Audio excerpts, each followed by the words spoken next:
Hello, what's up and what's happening? This is another Miles Dawkins 24/7 production. Now today it is Throwback Thursday. We're checking out NCAA 06, the spring drills. Y'all were doing all 4 spring drills. This one is option attack. So let's get right into it. We got Texas taking on Texas A&M, number 10. Y'all know who that is. That's Vince Young, baby, one of the best college football quarterbacks ever. Look at him beasting and feasting. He was my favorite player to play with in this game. You had a lot of great players in this game. Of course, started with Vince Young. You had Marcus Vick. Now, I'm not saying these were good people off the field. All I am saying is that they were fun to play with in this game. You had Marcus Vick. You had Marshawn Lynch in the game. You had Reggie Bush, Maurice Jones-Drew, Adrian Peterson in this game. You had Devin Hester in this game. You know what I mean? There was a lot of great college football and a lot of great future NFL players in this game right here, but Vince Young was my favorite. He could pass, he could run. I mean, he was a flat-out beast, man, and this was just a great year for college football. If you remember this season in the Rose Bowl, the national championship game, it was Texas taking on USC, but the first game of the season, you had Texas taking on Ohio State, and it was just a fantastic year for college football, in my opinion. You also had Notre Dame taking on USC. That game went down to the wire where Reggie Bush pushing in Matt Leinart to win that ball game. I mean, it was just a crazy year for college football that year. One of the most fun I've had watching college football throughout the whole year, and that was really like the last time I watched every single game of college football. I used to be a college football fanatic. I used to like it more than the NFL, and that might have something to do because my Niners back, you know, from 2002 to 2006 really sucked. Like we were horrible. We were really horrible back then, man.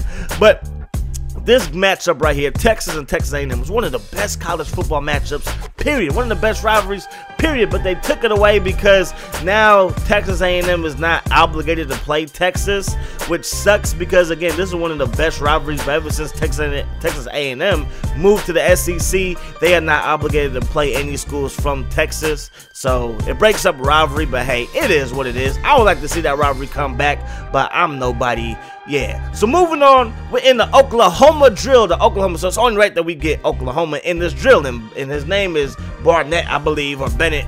But y'all know that's Adrian Peterson, number 24 Cal. That's Marshawn Lynch. Now this year it was Marshawn Lynch's sophomore year in NCAA 06, and he actually wore number 10. But if you check out on the defensive side, the middle linebacker Bishop, who played for the Packers, I believe last year, played for the Vikings, he also wore number 10. You know, NCAA back then didn't do the dual numbers, so they kept Marshawn wearing 24, and that was the number he wore his freshman year, and of course that's the number he wears now with the Seattle Seahawks. Now I did this matchup for one simple reason. Both of these guys are power backs, and both of these guys are two of the best power backs in the NFL. And I'll tell you guys, I don't tell you guys this all the time because I don't boost or brag or nothing, and it's really not a big deal or anything like that. But I went to the same school as Marshawn Lynch when he was there. He was 2 grades ahead of me, so when I was a freshman, he was a junior.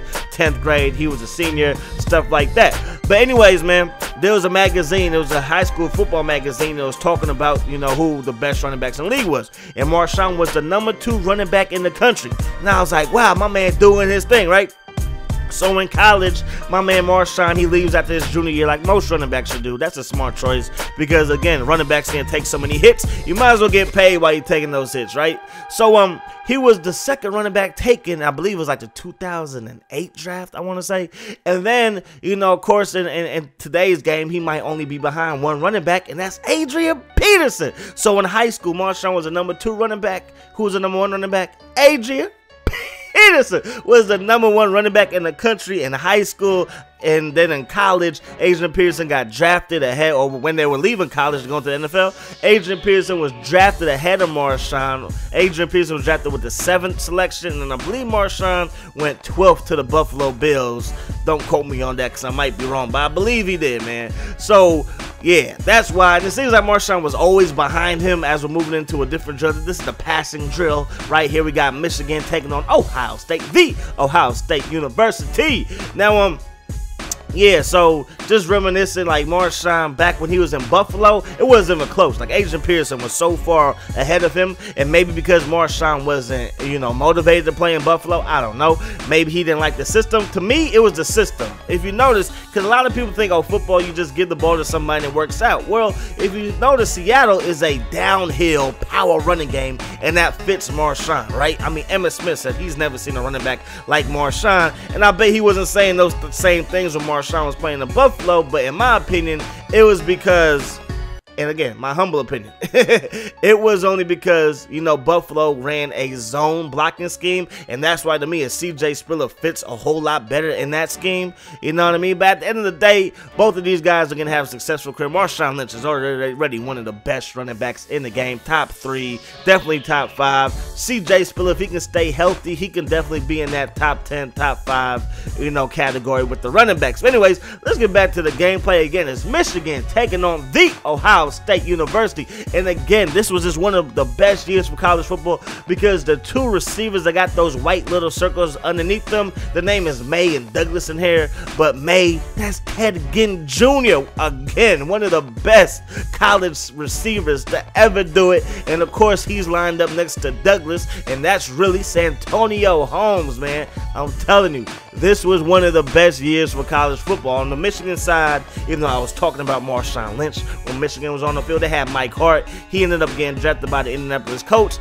He, again, college football-wise, one of the best running backs in Michigan history, but really didn't, pan out in the NFL. And there's nothing wrong with that. There's nothing wrong with being a great college football player and just not having to work out in the pros. It happens a lot, but at least he can say he was one of the best running backs in Michigan history because there's been great running backs in Michigan history. Like, of course, got Anthony Thomas. You got Tim Biakabatuka. Y'all might be like, who is that? Tim Biakabatuka, if y'all don't know, he had like 375 rushing yards. It was something ridiculous. Probably wasn't 375, but he had something ridiculous versus Ohio State, versus the Ohio State. So if I have any Ohio State fans like watching this, I'm sorry, but y'all remember that game, or y'all heard about that game if you was too young. But Tim Biakabatuka lit y'all up, you know what I mean? But overall, Mike Hart, the running back who was in this game, might be a better one than him. Who knows, man? Moving on to the last drill of the day. If you notice, I've lost 2 drills, only won 1, so I'm not trying to lose to the computer. I'd rather tie than lose. So right here, I'm representing USC. We're going up against UCLA. And I got Reggie Bush, his name is Gaines or something like that. And we're going up against Maurice Jones-Drew on the other side. Now, this matchup always intrigues me because, one, it's a rivalry. And Maurice Jones-Drew, before they got drafted, he came out and said that he believes he's a better running back than Reggie Bush. Now, everybody was like, Maurice Jones-Drew, like, shut your mouth. Reggie Bush, in my opinion, Reggie Bush is the greatest college football running back ever. Herschel Walker, outstanding. You know what I mean? Cadillac Williams and Ronnie Brown, outstanding. There have been a lot of great, Archie Griffin. There's been a lot of great, college running backs. But to me, it gets no better than Reggie Bush. I mean, like, seriously, it gets no better than Reggie Bush in my opinion. But it's crazy when you think about the NFL careers, and Maurice Jones-Drew was right. You know what I mean? Maurice Jones-Drew, he led the league in rushing, I believe, 2 years ago, before Adrian Peterson rushed for 2,000 yards. The year that Adrian Peterson got hurt, Maurice Jones-Drew, I believe, rushed for like 1,500 yards. You know what I mean? Him and Fred Taylor combined to this whoop on the Colts. They put up like 300-something rushing yards on the Colts the year that the Colts won the Super Bowl when they couldn't stop anybody, running the ball in the regular season.